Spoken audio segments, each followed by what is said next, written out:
David Zaritsky from the Bond Experience. Great to have you on the Button Up podcast. Well, thank you for having me. Great to be here. Absolutely. So I found you a few years ago when I was trying to recreate Skyfall looks, and you had your video talking about recreating some of those garments. But I know a little bit about David Zaritsky, but we'd love to dive into the story behind how you became the guy who now runs the Bond Experience. Yeah, absolutely. I mean, I've been a Bond fan since, oh gosh, nearly inception. My father was one of those entrepreneurs that didn't have a ton of time to go throw the ball in the backyard, but for some reason, Bond meant a lot to him. So vis-a-vis, it meant a lot to me because those were my daddy-son moments. I'm pretty sure there's a psychiatric issue going on there. But when I became a young executive in my early 30s and had some folding cash, I started to gravitate to the lifestyle moments of James Bond, a watch or a sweater. And it was with, especially Tomorrow Never Dies with Pierce Brosnan, who, he looks like a model. He looks the part, that I started to emulate and understand, something, I could actually have these invisible Bond moments. It's not Star Trek where you're wearing pointy ears or a stormtrooper outfit. People won't notice that I'm wearing this watch, but I'll have this nostalgic appreciation of James Bond through accessories and through garments. So I started to do that, and I was a young executive and started to kind of look the part more and more. And I believe it was probably around 2004 when there was just an emptiness. Pierce Brosnan's last movie had already happened. There was no such thing as a Daniel Craig yet. So there was this big gaping maw of nothingness in the Bond world. And I started to write articles. And a friend of mine, you may know him, Remmert von Braun, who's the Bond Lifestyle, major website about where to find some of these things, started to ask me to do more and more articles. And it was all about living. It's what you guys talk about, living this lifestyle, which, it's part hobby, but you truly are living these moments throughout your entire day. And they're fun and they're emotional and they're educational. And lo and behold, there was an audience that didn't have a lot of content and things to consume, so they loved the articles. But I have a little secret to share with you guys. I hate writing. Oh, yes. Hate writing. But I always loved performing, and I always loved video. And so what I started to do is I went to Remmert and I said, would you mind if I started to forget about the writing and start to do these videos? And my personality, my waving of the arms and showing these visual things was able to really find and breathe some life. And then probably around 2011, I know I'm giving you the gory details, Remmert and I decided that the videos were becoming entities to themselves. They couldn't really be subtexts of his website. And so I started to think about, well, what do I do here? And YouTube channel was logical. And I said, what I'm doing here is I'm experiencing Bond. And it's mostly through the sartorial aspects, but I'm going on locations. I'm speaking to some of the actors. What I'm really doing is I'm experiencing Bond one moment at a time through my own life journey. And maybe there's somebody out there that's doing the same thing. Maybe there's somebody out there that would get a kick out of experiencing, be a character in my story and be a part of the story. And so the Bond Experience in 2012 was born. That's probably about when I found you. I definitely read the Bond Lifestyle. That's where I found some of the gloves that I wanted. I was like, oh yeah, I want Daniel's gloves, and I want his shoes, his chukka boots, that sort of thing. And so I definitely remember that era. But you also you could have been one of the original YouTube guys then. Like if you had done YouTube, what was 05, 06. But man, if you would have leaned into not writing a little bit sooner, you'd be really early. That's right. I'd be the OG or whatever. Yeah, like style OG. Yeah, I hate writing too. Brock and I talk about that. It's just video is so much better, and it is perfect for what we do, which is clothing, texture, and showing the fit of things. Yes. Yeah, and I think that was part of the ask. Early on, people knew that a lot of these things, like you were doing, this hunt, if you will, for James Bond items, can also be an investment. So before people would purchase, they wanted to have somebody experiencing it and almost imprint their face onto that individual. And that's what I became. I became kind of a spokesperson for individuals that wanted to test these items out. Almost exactly what you guys do. So was the blue waved out Seamaster, was that your first entryway into that world? That was my gateway drug. Right. Yes. I remember getting that and just staring at it, probably like, I would imagine my wife did when she got her engagement ring. But, the lines of it, the contours, and then the constant bringing it back to those moments in the movie. I could literally hear the Bond score when I would look at that watch. Oh yeah, I know that's what draws you to it. Mm-hmm. How did you, I mean, besides some of the obvious things like that, like, there's a specific watch in this movie or this actor wore this suit. Like, how did you come up with content ideas, I guess? Did you get questions from audience or did you just already have like a never ending list of your own? I probably should have taken requests. I never did that. I literally woke up and I would say, what am I interested in? What do I want to review? And I will tell you, and it's transformed because initially it used to be that I was blessed enough to have an occupation where I could purchase many of these things. So they would literally come in the mail because I purchased them and I would open them up and do a review.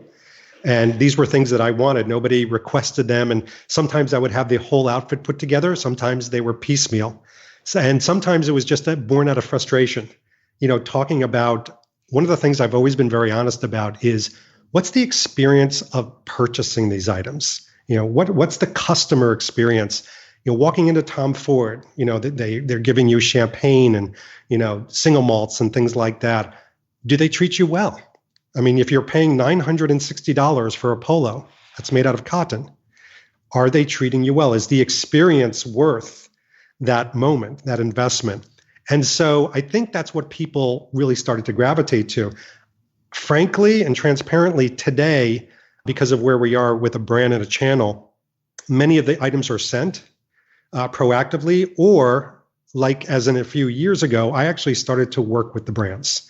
And it's not working with them in a business transactional way, but actually to help them with ideation of their items. Oh, interesting. And so was there a moment like when, I don't know, you got that first product sample, that first complimentary sample or something, where you're like, oh, this is something, I have something here? It was amazing. Yeah. The first time I received kind of a freebie, if you will, I feel like this is the psychiatry couch, so I'm just going to open up. I remember feeling almost an obligation to say only good things. And my first few reviews were very similar to that. I was like, ooh, this negligee that I'm wearing is amazing. It's see-through in all the right places. And that didn't happen. But I felt compelled to do that. And then I really had this pining that was going on inside of me that said, this is not what I'm about. This is not why people would dial in. And quite frankly, I was doing and still do something called the frugal bond moments, which for those that don't have a lot of spending money, but still everybody deserves to have that bond moment. How do you find that at Target? How do you find that at Kmart and online and J. Crew? So it felt like I wasn't being honest with myself and my audience. Nowadays, I'm very balanced with my review. So even when I get that in, I still get that rush, but it is different. And I've got to tell you that I kind of left it on a cliffhanger. When I say ideating with brands, take NPL Cashmere. They just came out with a 007 line of clothing. I feel like those are my friends over there because I've known them since 2012, from the CEO down. And I've worked with Adam, who's the CEO, and his creative people on what items were actually in that line. What would Bond fans want? What should they look like? The fact that a Goldfinger long sleeve polo is not a Goldfinger long sleeve polo. It's actually a short sleeve black polo underneath a V-neck. But if you watch the movie on VHS, you think it's a polo. So kind of correcting them on that. So by the time it came out and I got my freebie, I felt like I had, associatedly given birth to that. So it was hard for me to find fault with any of it. Yeah, you're like, this thing is perfect. Yeah, damn it. I had a fingerprint on it. Do you find that these brands are for the most part, truly interested in like capturing that Bond essence, or are they kind of trying to use the Bond image to sell stuff? It's 70-30. And it sounds like I did analytics on it, but I just grabbed that number. 70% of the brands really do want the cachet, and they want to merchandise. They want to market. They want to put a megaphone up to that Bond moment. And 30% do not. In fact, a few, let me start with those. A few want to bury it and neutralize it. And I've actually had a brand say to me, I wanted to do an interview with the CEO and talk about the brand when the brand knew it was going to be in a Bond movie. And they said, we'd rather not. They were very polite about it. They said, we'd rather not because we're a fashion brand. We're not a Bond brand, and we're not cosplay. And we're not interested in being a movie associated brand. We're a fashion brand. And that was a very, very focused decision to make. 70% of them are elated. And mind you, I don't know if you know the full process with the Bond movies, but many of the times, most of the time, when something shows up in a Bond film, there isn't a contract for that brand to be in the Bond film. Some are contracted, most are not. You literally have buyers, 3 to 4 buyers go around for the costume designer to different brands. Sometimes the actor, like Daniel Craig, has a lot of influence on which brands they go to. But for example, if they have to buy a Henley, they'll go around to 3 or 4 different brands and buy Henleys. And so they'll load up a room filled with different brands that the actor, if he has, clout like Daniel Craig, and the costume designer will walk around and pick out different things. So sometimes a Bond brand will see themselves for the very first time when the trailer comes out. They won't even know. Like N. Peel, perfect example. I keep going back to them, but they found out about their connection to Skyfall for the first time when they saw it as a part of a movie image. And it was actually identified by a fan. It wasn't even identified by them. Well, and it's also unique with them too, because from what I understand, there's no agreement that they will be paid for to be in the movie, but there's an advertising agreement, right? Like Heineken isn't paying much money to be in the movie, but it's agreed that they'll do advertising in conjunction with the movie, which is also unique to the franchise. That's right. And many of the times that'll happen post-production. So when a brand finds out that they're going to be in it, they'll approach Eon, and Eon Marketing will negotiate with them and say, yes, you can talk about it as a Bond brand, and you can have this type of restrictions. There is a very restrictive Bond Bible that says what you can and can't do, even with the logo. Even the color of the logo is important to them. So they're confined within a certain shell, if you will. And do you think that, especially with, I guess, fashion and accessories, being in a Bond movie can move the needle for a company, or is it more just like a cool factor? I'm hard pressed to think of any brand that it hasn't. So let's take Billy Reed. 2012, Billy Reed's Skyfall Bond Peacoat, which they state was called Bond before it was in Bond, from Bond Street. And they are on Bond Street, legitimately. Great company, love the people there. We did a video, and mea culpa, I give them the credit, but we did a video. We were able to get it before they were put back out and reissued. They sold 800 of those coats within a few months. It is now a staple. In the summertime, they are selling that coat all day long, every day. And so, yes, I mean, it's a long way of answering. And by the way, even these, what I call homage lines, Oliver Brown, who came out with their Phase 1 and Phase 2, their shorts and their line of clothing, they'll be coming out with a Phase 3. That 007 line not only moved the needle for those items, it actually attracted people to the brand. And so they're shopping the brand and discovering the brand for the very first time through the alignment of James Bond. Oh, yeah. The primary way that I know a Billy Reed is because of the Skyfall coat. I was like, I need this coat. Oh, my God. And then I discovered Billy Reed and then got associated with a brand beyond there. And now I have a couple of his things. But, yeah, I could definitely see, because it's almost like it's like when you talk about Apple computers, it's like the nerds who love Apple are the ones who spread the word of Apple. And it's like there's this core group of Bond fans that then spread the word of Bond, and it echoes out from there. That's a really great point. And it's interesting because, I mean, obviously I've talked to a lot of these brands and even some of the production. The marketing of Bond is very interesting. So there's less caring of, do you have, 850,000 followers? But if you have 25,000 followers on YouTube, what's their socioeconomic background? What's their geography? Who are they sharing the information with? So it's kind of the 3 R's. It's relevance, reach, and resonance. And they literally talk about it as the 3 R's. And so they evaluate them accordingly. For example, there's Calvin Dyson is a great James Bond influencer who's got a huge following, but Calvin isn't going to be necessarily talking about the brands. So the brands know that they go to a few people, people like Matt Spazer, the suits of James Bond, people like Remmert, people like myself. because it's easier to go to three individuals to create that giant, impact movement as opposed to trying to litter the PR group. It's a good way to approach it in today's very scattered influencer market. So you were working with James Bond Lifestyle, and then you moved into your own. When do you start having more discussions? Because you also have a lot of behind the scenes stuff. Like, when do you start to really talk to Eon and work with the production? Something, even today, I cannot say that I work with Eon or production. There is no working with Eon production. There's a great phrase that my friend AJ says: "We are but a hair on the dog of Eon," meaning it's almost like it's a spy organization of some sort. It's a spy organization. Gosh, is that on purpose? I wish it was. But they're very smart about it. I mean, I have very nice, cordial discussions, most of them by email, very infrequent. I'm just being very transparent. And that is by design. They do not want to influence the influencers. They don't want to puppet them. The mantra of how they treat influencers is at arm's reach. Literally, that's what they say. So, and I think people look at the events that I do and they go, well, he must be connected with Eon, and Eon's, letting him do these events. That's not what's happening at all. I'm putting on those events with permission from the brands, because the brands, and let's go back to this, they are very restricted what they can do from an advertising standpoint. But imagine if you opened up the NPL New York City store to a crazy person like David Zaritsky and say, would you like our store from 12 to 5?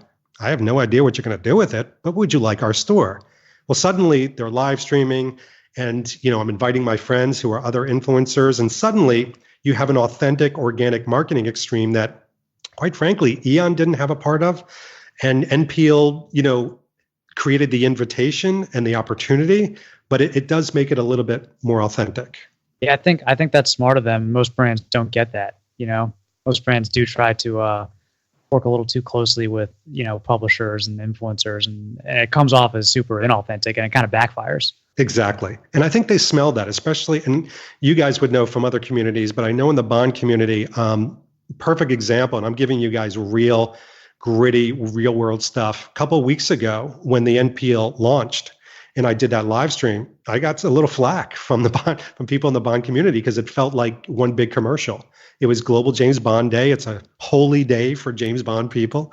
And, suddenly David Zaritsky's live streaming talking about, 30% silk and 70% cashmere and how soft the hand is. And they're like, what is going on here?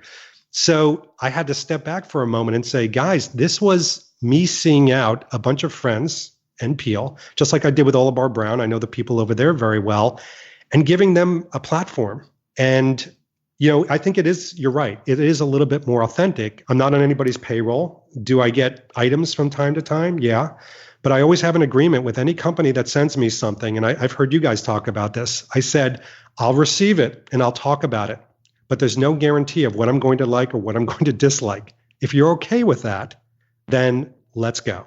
I think some of the strongest brands are the ones that can take it on the chin. Like if they send you something and you can say, this is what you didn't like about it, and then they'd go take that back and take that into feedback. Like those are the ones that are really worth working with. The ones that shut you out are the ones that it's like, well, clearly you don't care that much about the product. Or hallelujah. And by the way, let me tell you about a win in that regard. Tom Ford, not a small brand. They're very proud of their Bond connection. And I believe they're going to be coming out with a very interesting line very soon that has to do with No Time to Die. But they actually saw a video that I did years ago about that polo I mentioned earlier from Spectre. And it was and is a $996 polo. And I did a mock boardroom of how they came up with the price, and they kept adding zeros. And it was pretty insulting. But the people over there really appreciated that I was being very honest and transparent. And because of that, now I've got a very good relationship with Tom Ford, and they've got a good relationship with the Bond fans. And I just received one of my holy grails from No Time to Die literally a couple days ago, which is the very first No Time to Die Tom Ford Bond suit that's been made for anybody other than Daniel Craig is sitting in my office right now. And this coming weekend, I get fitted at the Tom Ford New York City store, champagne in hand. So clearly, they don't hold it against me. They can take it on the chin, so to speak. The one person that might be blacklisted from them is Matt for his his discussions of the brand because Matt Spazer? Yeah, because Matt can definitely lay it into them for the fit. You know something? He's been in there several times with me, but he constantly hides behind me. So yeah, I think you're right. It's all right, Matt. They'll come around. Poor Matt. That just keeps it real. He does. Yeah, I can't remember who I found first. If it was Jason Life File or Suits of James Bond, but I can remember sitting in my like little cubicle reading about Glenn Check Plaid and lusting over those from Matt. And I was like, how does this guy know all this stuff? And he's highly accurate. I don't make a purchase without going to the Suits of James Bond, and he's a good friend of mine. Literally he corrected. Should I say the brand? I'll say the brand. It's fine. I think we even have it on one of the videos. Turnbull and Astor was making me a bespoke shirt, and it was from Tomorrow Never Dies, the Pierce Brosnan Sea Island Cotton, Ice Cube Blue, and he corrected them. They literally were going to make me the wrong collar, and he corrected them and saved me from getting the wrong shirt. Yeah, the way that he can just call out movies and like it's mind blowing, really. It is. So when you also have an Aston Martin, so when did you go from like I'm gonna wear a watch, I'm going to wear the sweaters, and I'm also going to drive the car? When did you complete the collection? There was connective tissue in between. I mean, really, I would say the last 6 years especially, my wife and I have really been traveling the world a lot. And some of it has been for James Bond events, which has been phenomenal. But I started to get, more into those moments that you create, like locations and staying at some of the hotels and experiencing, some of the individuals associated with the film. And quite frankly, the Aston Martin, that particular one, the Vantage, has always been a holy grail of mine since 2006. I loved it. The DBS was always too big for me. I'm not a very tall individual, and it's a wider, longer vehicle. But I love the Vantage. I love the color. I wanted that particular color. And you know something? I can squarely blame my wife in the most loving way for the purchase of that car. We were in California. And we were in Newport Beach, and we passed an Aston Martin dealership, and we were actually going to go hiking in Big Bear, and we passed it, and she goes, "Hey, why don't you test drive a car?" And I'm like, "Who are you?" And I said, "No." And yeah, exactly. And we drove farther, and she goes, "No, really, why don't you?" And a part of me clicked, and I'm a pretty deductive guy, and I said, "Is she giving me permission to purchase a car?" So we probably, did a 180 too fast in the highway and went back. And sure enough, they had the exact year I wanted, which was I wanted 2006. I wanted that color. And they had one right there on the lot. Super low miles. I mean, ridiculously low. Like, I think it was like 9,000 miles for 2006. Perfect in every way, not a scratch on it. And I drove it, and the guy knew what he was doing. He took me into the hills.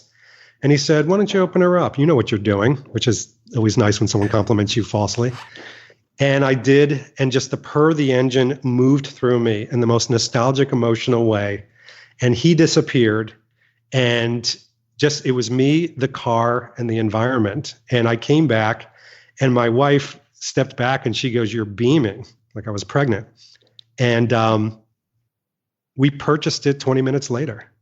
And it was a really magical moment. And I did a video of it, and, the whole emotional moment of it being on a, car carrier. And like literally I woke up way too early. I don't know if you saw that video. I woke up way too early in the morning and, watched this thing come down, just imagining it falling off of the car carrier in a bad way. And it's fantastic. It's still my therapy. Oh, yeah. Well, I'm sure like most Bond fans, I have a non-insignificant amount of dreams that I wake up from where it's like a fall day and I get into a DB5 and I drive through like the mountains, and like it's like that's the closest you can get right now without spending $3 to $4 million is to have a Vantage that has an even sweeter purr to it. It's amazing. And you'll understand this because you guys understand luxury and items, but much like my clothing. So my very first expensive pair of shoes were the Phillips Churches from Quantum of Solace. And I remember purchasing those shoes, and they were, $795, and babying them, taking them out when I knew it wasn't going to rain or if I was going to be indoors on carpeting.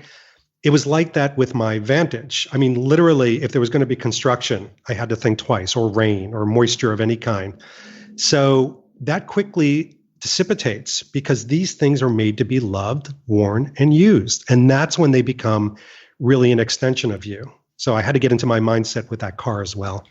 Yeah, it's just that the tires are a little bit much to replace than your Toyota. That is true.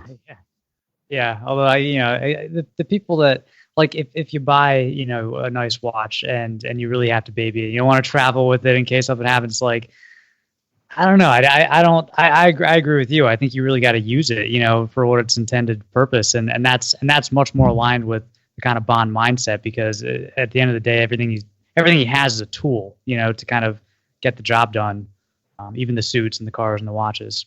That's a great point. And even Craig's Bond, what I love about his Bond is he almost has a disregard for his clothing and his items. I mean, Q has always been, festering this hidden anger, not so hidden anger at Bond for, neglecting, his wonderful gadgets. But that is Bond. I mean, he sees it as a tool. I love that.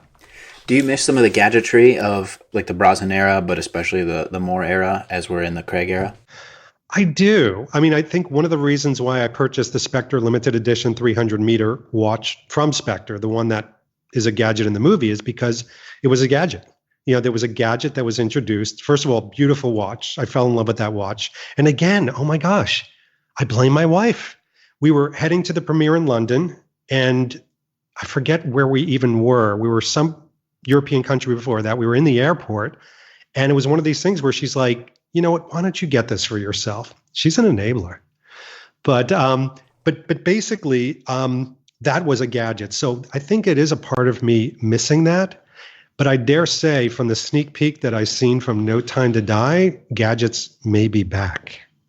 Well, yeah, and it seems like we've come through this lull in the Bond era when, after Spectre and then ramping up to No Time to Die. Now is the best time to follow the Bond experience because you do spoiler alerts before you do any behind the scenes stuff. It's very considerate of you.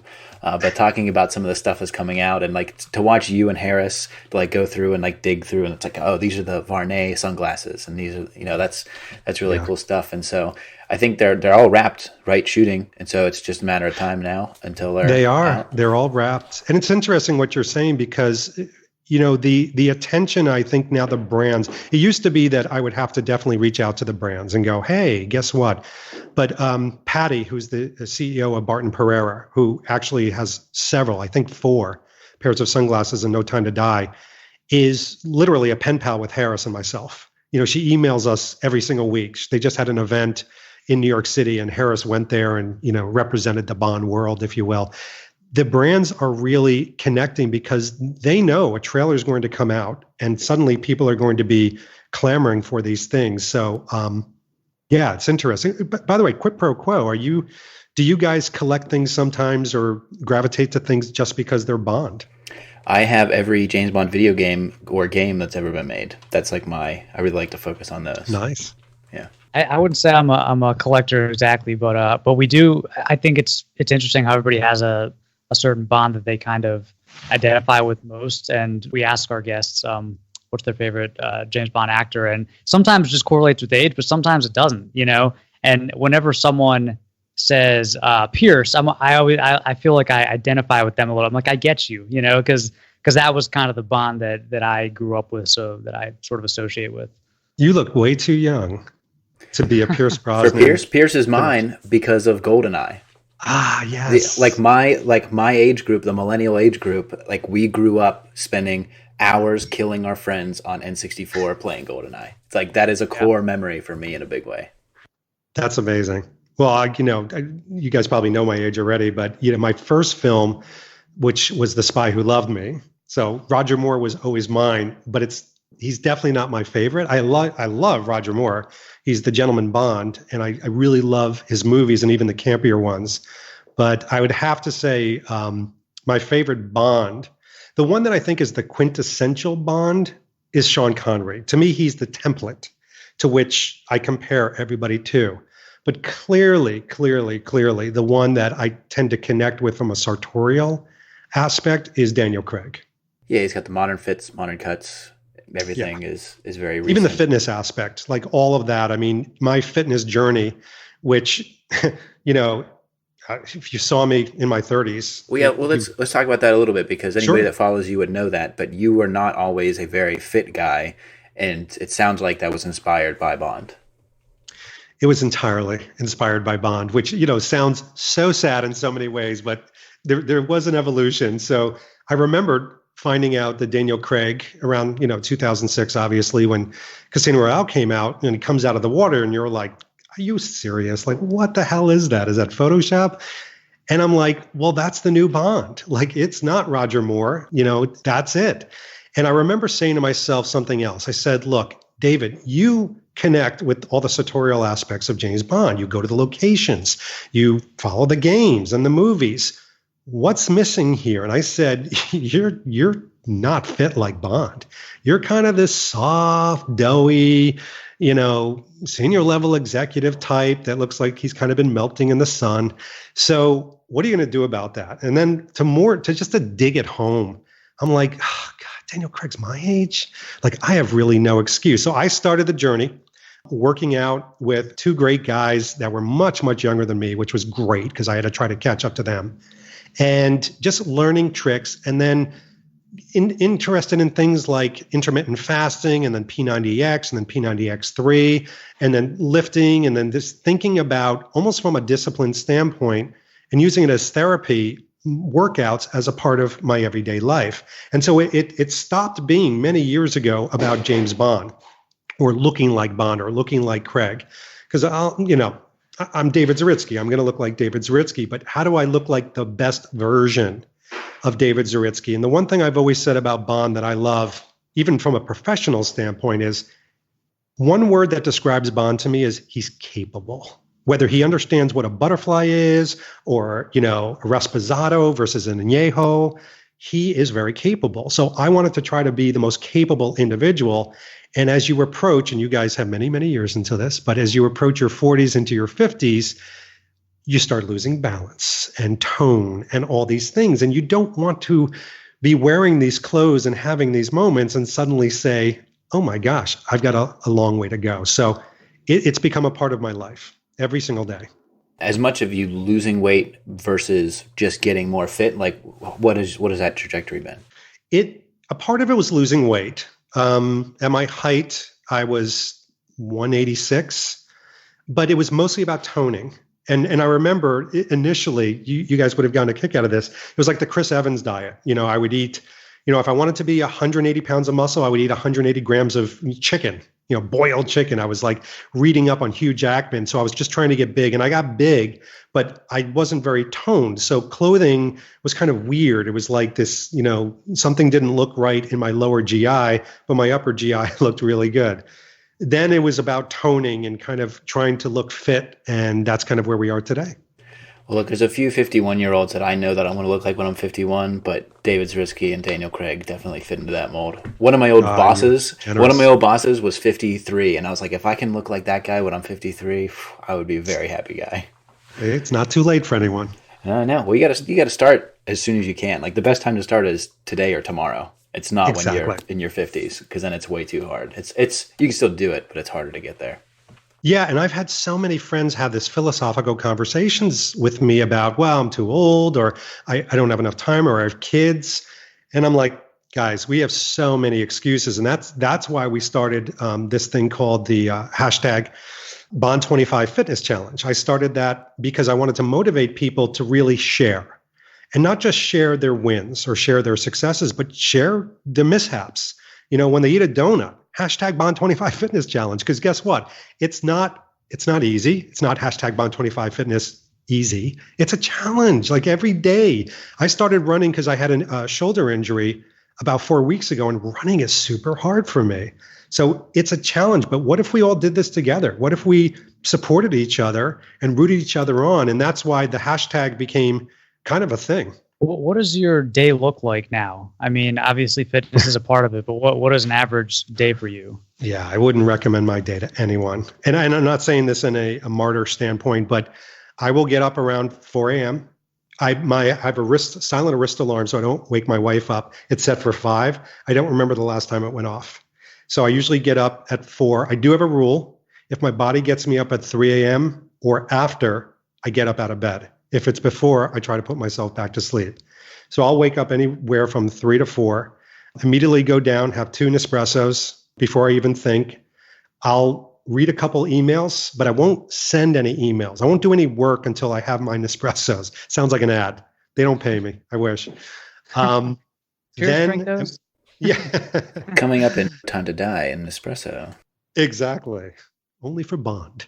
But the reality is after that, I do my workout.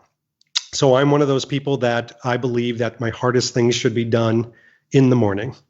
And by the way, that's when I'm thinking the most creatively and the most alert. So I go for my run, or I do my P90X, et cetera. And then I'll come back, obviously do my shower and all that wonderful stuff. I'm dressed. I'll probably go back to my computer, go back to my home office for a little while, and then head off to work. Probably head to work around 7:30 in the morning. I got a nice commute through the countryside where I can drive my fun cars or not. And for those that don't know, I'm a CEO of a pharmaceutical agency that I love and adore because the people are great. And we're all around empowering storytelling. So it's a marketing technique that a lot of agencies have forgotten or lost or never even started. But this whole idea that instead of marketing being about pushing features and benefits, what about telling stories where the person listening to something is a character or wants to be a character in the story? And you guys do this beautifully. I've seen all your videos and I listen to your podcast where if I can start thinking about that backpack, imagine if I'm wearing that backpack. What if I'm him? That's what that whole aspect of customer experiences and storytelling comes to play. So I'll do that. And by the way, I don't work till 7 or 9 o'clock at night. I'm usually out before 5 p.m. And I go home. I have dinner with my wife every single night, poor thing, or with my son or daughter, who are gainfully employed and happily outside the house. So we're empty nesters. And then the rest of the evening is maybe answering a couple of emails, but I try just to relax, catch up on Disney Plus, Mandalorian, Netflix, things like that. Yeah, I'm pretty addicted to Disney Plus, grown man. And does everybody at work kind of like know about your other life and your brand, or is it kind of under the radar? Not only does everybody at work know, and every family member, every client that we have knows and celebrates it. And I'll tell you why. Check this out, guys. So we're a marketing company. We're an advertising company. One of the things we started doing years ago was social media and influencer marketing. Imagine, if you will, if a 51-year-old gray-haired CEO guy can walk the walk and talk the talk. And so many of the times during our pitches, when we give examples and we kind of subtly drop the hint that, well, maybe this guy has a bit of a channel, and they go there and they go, this is a no shit situation. Like, they're not just talking about nebulous ideas or dipping their toes in the water. Everybody in the company, even that old guy, is following these different aspects. So I've had clients over my house to watch Bond movies surrounded by screen-used items with martinis in their hands. They bring their kids. They love it. I have never had a negative situation with business, with employees, or with family, ever, which is hard to say, with my hobby and passion. So it's emulsified as part of my professional life. That's awesome. Have you been recognized in airports? Yeah, you've heard that story. Streets of New York, which is weird, and airports, and some weird places. Like, we were at the TED conference, and we were just walking in Vancouver, which we've never been there before. And I mean, I was heavily clothed in disguise, so to speak, but not disguised on purpose. And some guy was like, David Zaritsky from the Bond Experience. And you guys probably get this too, but they never introduce themselves. It's like, hey, can I get a picture, or, shake your hand? And I'm like, well, tell me your name and what do you like about the Bond Experience? And I love those. I love those moments. Yeah, it's like shock. It's wild. Yeah, it is. It is the same thing though. Where it's funny because a lot of times and it doesn't happen to me that much. But when it does, a lot of times we'll say Modest Man. They don't even say Brock. Just like Modest Man. It's like, yeah, but it's the same thing. It's like, yeah, I want to talk to you, and like, how did you hear about it? Like, what content do you like? And right.